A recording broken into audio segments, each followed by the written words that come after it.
नमस्कार, good evening, बहुत स्वागत है आप सबका। मैं पुनीत पाठक हूं और आप देख रहे हैं न्यूज डिकोड, खबरों का महाबुलेटिन है जिसमें दिन भर की खबरों को अच्छी तरह से एनालिसिस करते हैं ताकि असल खबर पहुंच सके आप तक।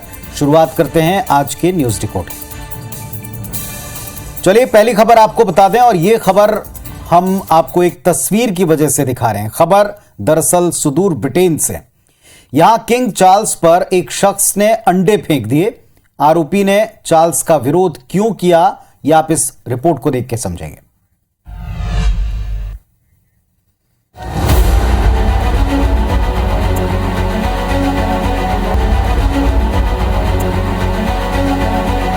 तस्वीरें ब्रिटेन से हैं, जहां किंग चार्ल्स पर एक शख्स ने लगातार 5 अंडे फेंककर विरोध जताया। दरअसल किंग चार्ल्स और क्वीन कंसोर्ट कैमिला एक कार्यक्रम में शामिल होने के लिए यॉर्कशायर शहर पहुंचे। यॉर्कशायर में लोग गॉड सेव द किंग गाकर उनका स्वागत कर रहे थे। तभी नारेबाजी करते हुए एक शख्स सामने आया और आगे आकर अंडे फेंककर अपना विरोध जताया। इस दौरान अंडे फेंकने वाले शख्स ने कहा कि ये देश गुलामों के खून से बना है और उसने न्याय के तौर पर ये अंडे फेंके हैं। न्याय उन लोगों के लिए जिन्होंने किंग चार्ल्स को किंग बनाने में अपनी जान गंवाई। उधर पुलिस ने अंडे फेंकने वाले शख्स को फौरन गिरफ्तार किया। वैसे ये पहली बार नहीं हुआ जब शाही परिवार के किसी सदस्य पर अंडे फेंके गए हों। इसके पहले 1986 में 2 महिलाओं ने महारानी एलिजाबेथ पर अंडे फेंके थे। तो जनता कितनी बड़ी या कितना बड़ा मैसेज एक छोटे से स्टेप से दे सकती है, ये इन तस्वीरों में भी देखा।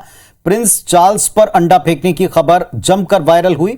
सबसे पहले इस खबर को दिखाने का मकसद भी है, भारतीय कनेक्शन भी इसका सामने आया। जरा इसको डिकोड करते हैं। जिस ब्रिटेन ने कभी लगभग आधी दुनिया के ऊपर राज किया, वहां के स्थानीय लोगों को गुलाम बनाया, आज वहां के किंग पर, राजा पर अंडे फेंके जा रहे हैं।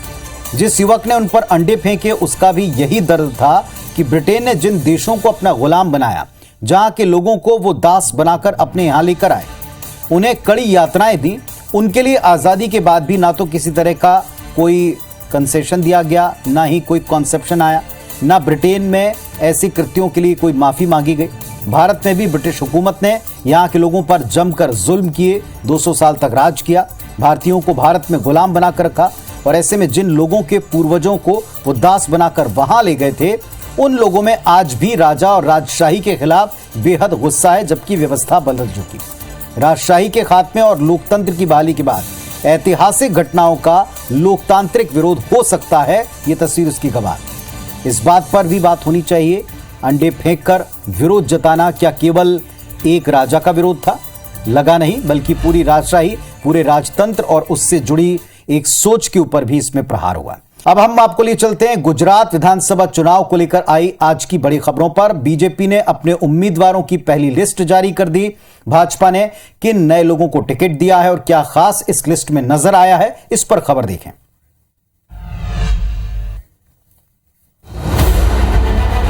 गुजरात विधानसभा चुनाव की सरगर्मियां बढ़ रही हैं। आज बीजेपी ने उम्मीदवारों की पहली लिस्ट जारी कर दी। प्रधानमंत्री नरेंद्र मोदी और गृह मंत्री अमित शाह के गृह राज्य में पार्टी ने 69 मौजूदा विधायकों पर एक बार फिर भरोसा जताया। पार्टी ने 84 मौजूदा एमएलए के टिकट काट दिए हैं। मुख्यमंत्री भूपेंद्र पटेल घाट लोढ़िया से चुनाव मैदान में उतरेंगे। उनके खिलाफ कांग्रेस की एमी याग्निक होंगी।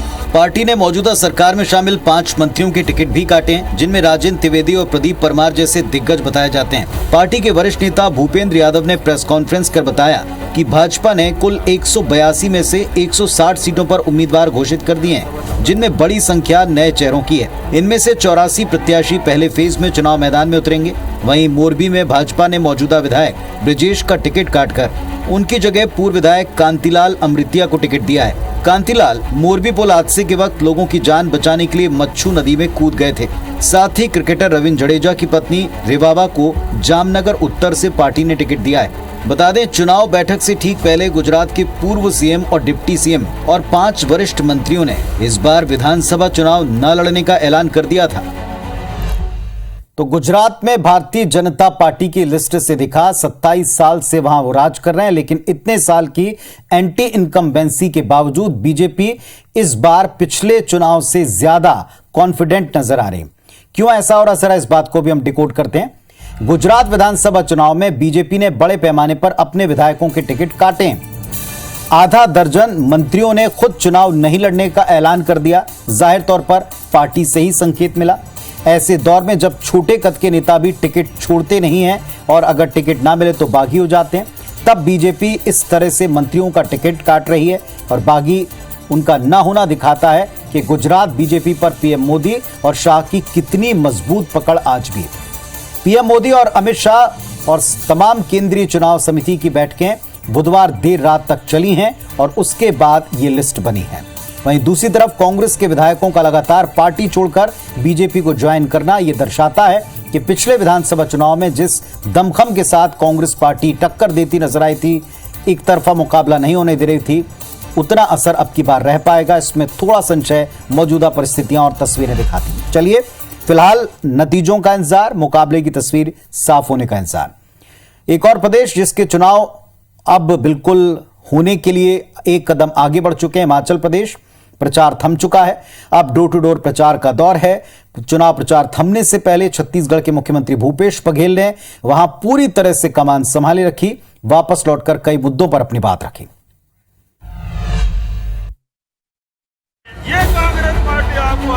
हिमाचल प्रदेश विधानसभा में प्रचार के आखिरी दिन छत्तीसगढ़ के सीएम भूपेश बघेल ने हुंकार भरी।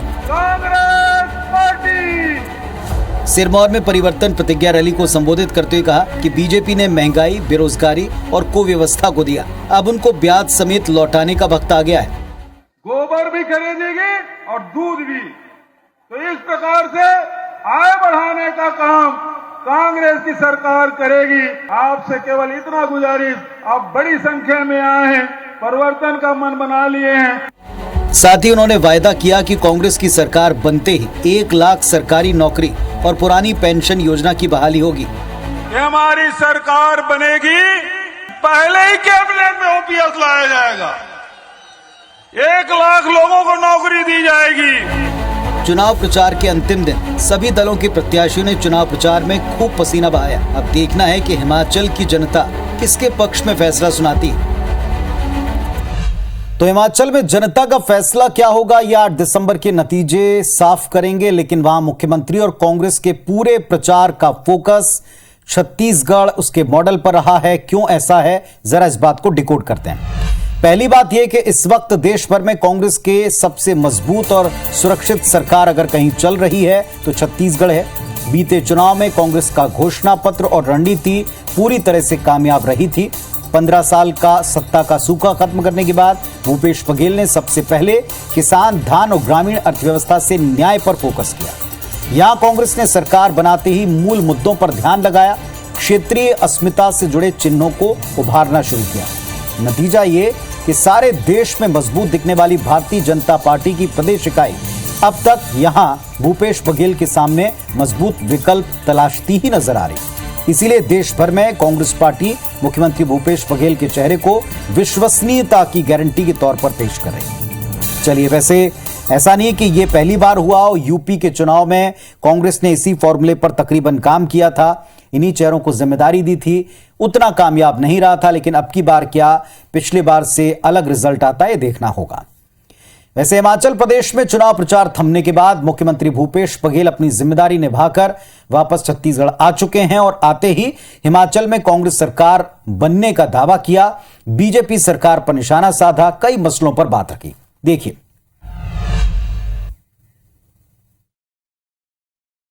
जो मेहनत हुई है, जो काम कर रहे हैं, जो फील्ड में रिपोर्ट है, वो यही है कि हिमाचल में कांग्रेस की सरकार है। थोड़ा रमन सिंह जी पूछ लीजिए, गर्भाशय कांड का क्या हुआ, अखोड़वा कांड का क्या हुआ, जो नसबंदी कांड का क्या हुआ, उसके बारे में थोड़ा पूछ लीजिए। मीना खलकों के बारे में क्या हुआ, इसके बारे में पूछ लीजिए, तो दूध का दूध और पानी पानी हो जाएगा। चलिए, अब बात मध्य प्रदेश के मुख्यमंत्री की। मध्य प्रदेश के सीएम शिवराज सिंह चौहान निवेशकों को आकर्षित करने लगातार प्रयास कर रहे हैं। आज मुंबई पहुंचे, निवेशकों से 1-to-1 मुलाकात की। देखें,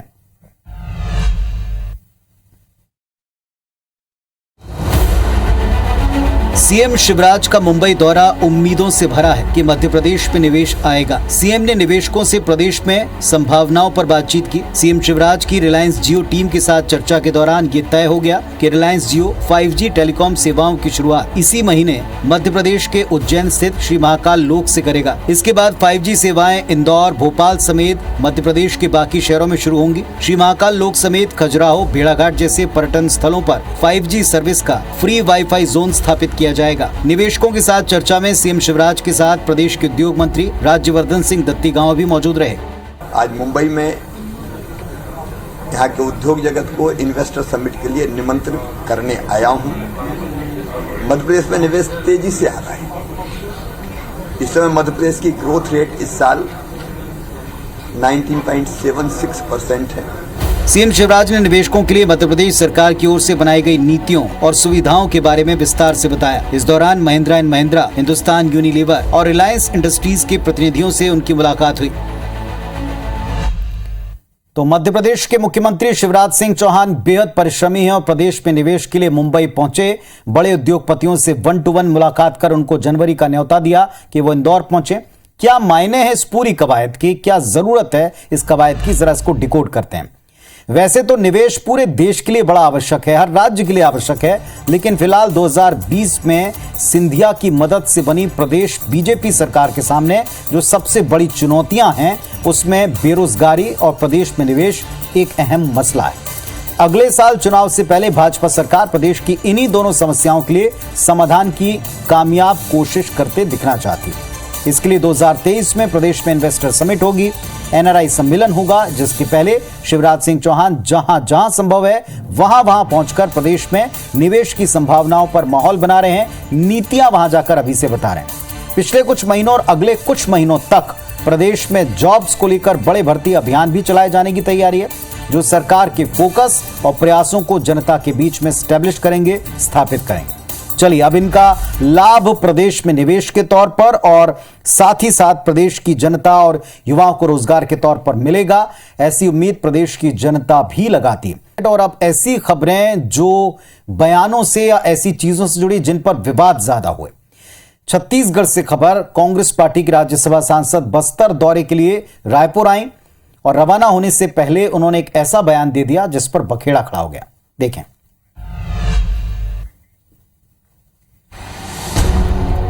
कांग्रेस की राज्यसभा सांसद रंजीत रंजन गुरुवार को बस्तर दौरे के लिए रायपुर आईं और बस्तर रवाना होने से पहले एक बड़ा बयान दिया। कहा कि सभी नक्सली खराब या गलत नहीं होते, कई लोग नक्सलियों के नाम पर अपनी दुकान चलाते हैं। दावा भी किया कि आज बस्तर का बड़ा हिस्सा नक्सलवाद से मुक्त और शांत हो चुका है।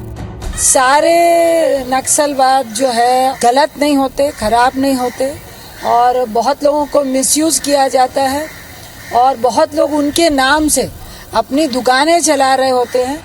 जाहिर है रंजीत रंजन के बयान पर भाजपा को बड़ा मौका मिला। नक्सलवाद पर रंजीत रंजन के बयान को लेकर भाजपा ने सीधे कांग्रेस को कटघरे में खड़ा किया। सरकार को ये मैसेज देने का काम राज्यसभा सदस्य ने किया है कि आप उनके खिलाफ में कोई कार्रवाई ना करें क्योंकि हमारी साठगांठ उनसे है। ये बात को प्रमाणित कर रही है। रंजीत रंजन ने भाजपा के बाहरी सांसदों के लापता होने के मुद्दे पर भी कटाक्ष किया। कहा कि बीजेपी नेताओं के पास कोई काम नहीं, वो सिर्फ देश को तोड़ने में लगे हैं। तो रंजीत रंजन का बयान और उस पर बीजेपी का पलटवार आपने सुन देख लिया, दिन भर में शायद पहले भी आपने सुना। अब रंजन के इस वक्त के दौरे और इस बयान और इस पर हो रही पॉलिटिक्स को भी जरा हम डिकोड कर लें। पहली बात जो साफ दिखती है, आपको याद होगा कि इसी साल अभी कुछ ही दिनों पहले 1 नवंबर को छत्तीसगढ़ का राज्योत्सव मना और इसके पहले दिन छत्तीसगढ़ महतारी की मूर्ति पर भाजपा प्रदेश सह प्रभारी नितिन नवीन ने एक बयान दिया और ऐसी असहज स्थिति अपनी पार्टी के लिए बना दी। न केवल खुद गिर गए, पूरी पार्टी को बैकफुट पर ला दिया। पलटवार में बीजेपी ने छत्तीसगढ़ से कांग्रेस के राज्यसभा सांसद 3 उनके बाहरी होने और उनके राज्योत्सव में शामिल न होने को लेकर सांसदों के लापता वाले पोस्टर्स लगाए थे। तब कांग्रेस ने सांसदों के पहले से दिए गए कार्यक्रमों और तय किए गए कार्यक्रमों में बिजी होने का हवाला दिया था। अब जवाब के तौर पर कांग्रेस सांसद रंजीत रंजन प्रदेश के दौरे पर आ चुकी हैं, बस्तर गए, बस्तर दौरे पर हैं। बस्तर ही क्यों, इसका भी जवाब। एक तो वहां फिलहाल दोनों दल पूरा फोकस किए हुए हैं, दूसरा भानु प्रतापपुर चुनाव को लेकर भारी हलचल है। लेकिन क्या रंजीत रंजन ने आते ही नक्सलियों को कुछ नक्सलियों को अच्छा बताकर कुछ ऐसी परिस्थितियां बना दी जो पार्टी को सफाई की मुद्रा में ले आए, जवाब देना मुश्किल कर दिया है। और इस पर जो बीजेपी के आरोप है वो और भी गंभीर है कि बेसिकली वो एक मैसेज देने आई हैं नक्सलियों के प्रति, एक सॉफ्ट कॉर्नर रहा है। इस सॉफ्ट कॉर्नर का आरोप बीजेपी अपना सच बताती है इस एक बयान के द्वारा। अब देखना होगा कि इस पर पार्टी का क्या ऑफिशियल बयान सामने आता। फिलहाल सभी सफाई दे रहे हैं। अगली तस्वीर मुरैना से आई जिस पर पुलिस की शैली पर कई सवाल उठे। तस्वीर बड़ी तेजी से वायरल हुई, क्या खबर है देखें आप।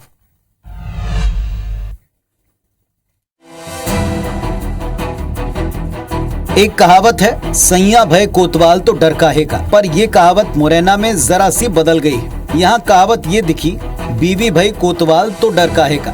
जैसा आप इस तस्वीर में देख भी रहे हैं, दरअसल टीआई की कुर्सी पर बैठे साहब जो पूछताछ करते नजर आ रहे हैं वो टीआई नहीं है बल्कि महिला थाना प्रभारी मोनिका मिश्रा के पति हैं। बीवी थाने की इंचार्ज है तो ठसक देखिए, बैठ गए बीवी की कुर्सी पर। रौब झाड़ने केवल इतना ही नहीं, फरियादियों की शिकायत भी सुनते हैं। अब ये वीडियो वायरल हो रहा है तो सवाल उठने लगे, वरिष्ठ अधिकारी क्यों बर्दाश्त कर रहे हैं, ये सबसे बड़ा सवाल उठा। वैसे बगल के थाना इंचार्ज भी प्लास्टिक की कुर्सी पर सुशोभित हैं। अब जरा इस पूरे मुद्दे पर और इस वीडियो पर एएसपी साहब ने क्या कहा ये भी सुनिए। तो वीडियो आया है उसमें महिला थाने का है वीडियो। दूसरा जो देखा गया है उनसे इस संबंध में पूछा जाएगा कि उनके पतिदेव हैं या और कोई है, कोई सीनियर अधिकारी है, क्यों आया है, उनकी चेयर पे कोई बैठा हुआ है तो उन्होंने वो चेयर उनको क्यों दी है, आया महिला बैठी हुई है, उससे पूछताछ करके ही बात हो पाएगी कि उसमें जो उनके द्वारा क्या कार्य संपादित किया जा रहा था। तब जो है उसमें उनके खिलाफ जो पूछताछ करके एक्शन होगा। पत्नी थाने की प्रभारी और पति चलाए थाना। अगर ये फिल्मी सीन होता तो मनोरंजन खूब होता, पर हकीकत में इस तस्वीर को देखकर कई सवाल सुलग उठे हैं जिनका जवाब फिलहाल किसी के पास नहीं है। तो पुलिस जो अपनी छवि सुधारने के लिए, जनता का चिंतक बनने के लिए तमाम कदम उठाती है, ऐसी एक तस्वीर उन सब पर पानी तो फेरती है और पूरी व्यवस्था पर बड़ा सवाल उठाती। वैसे आज सवाल टीम इंडिया पर भी उठ गए। Team India T20 world cup से आज बाहर हो गई है। जो सबसे बड़ी और बुरी खबर आज फैंस को मिली, दूसरे सेमीफाइनल में इंग्लैंड ने भारत को एक तरफा मुकाबले में 10 विकेट से हरा दिया। सेमीफाइनल में भारत ने पहले बल्लेबाजी करते हुए 6 विकेट पर 168 रन बनाए। T20 वर्ल्ड कप में इतिहास में टोटल 16 सेमीफाइनल्स में किसी भी टीम की सबसे शर्मनाक और बड़ी हार है या बड़ी जीत हुई।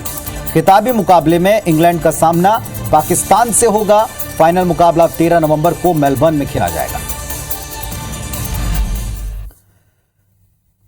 वैसे दिन भर आपने क्रिकेट फैंस के कई विश्लेषण सुने होंगे, इस बारे में कौन जिम्मेदार, चलिए जानते हैं कि वो कौन से 5 फैक्टर्स हैं जिन्होंने टीम इंडिया को आज हार की कगार पर ले जाकर खड़ा कर दिया। पहली बात, बड़े मैच और बड़ी टीम के खिलाफ भारतीय ओपनर KL राहुल ने पहली गेंद पर चौका जमाया लेकिन कोई खास फायदा नहीं हुआ, बूस्ट नहीं मिला। दूसरी बात, पावर प्ले के 6 ओवर में भारत ने सिर्फ 1 विकेट गंवाया लेकिन रन केवल 38 बनाए। धीमी शुरुआत के बाद भारत को आखिर के ओवर्स में पावर हिटिंग की आवश्यकता थी लेकिन हार्दिक पांड्या के बाद किसी ने पावर हिटिंग नहीं की। चौथी बात, इस मैच में स्विंग नजर नहीं आई और नतीजा ये कि भारतीय गेंदबाज बिल्कुल बेअसर रहे। भुवनेश्वर और अर्शदीप ही नहीं, शमी भी बेरंग और बेजान से नजर आए। हमारी बॉलिंग यूनिट इंग्लैंड के बल्लेबाजों का विकेट लेना तो दूर, उन्हें कतई परेशान करती नजर नहीं आई। और जैसा हमने कहा, कोई दिन अपना नहीं होता लेकिन सबको मलाल ये कि लड़कर संघर्ष करके जूझते दिखते तो शायद इतना मलाल नहीं होता। फिलहाल ये सच है कि हम इस खिताबी मुकाबले से बाहर। आज के लिए न्यूज रिकॉर्ड में बस इतना ही और तमाम खबरों अपडेट्स के लिए आप IBS 24 देखें और खबरों को डिकोड करने के लिए कल इसी वक्त इसी मंच पर मुलाकात होगी। अपना परिवार का ख्याल रखें। नमस्कार, शुभ रात्रि।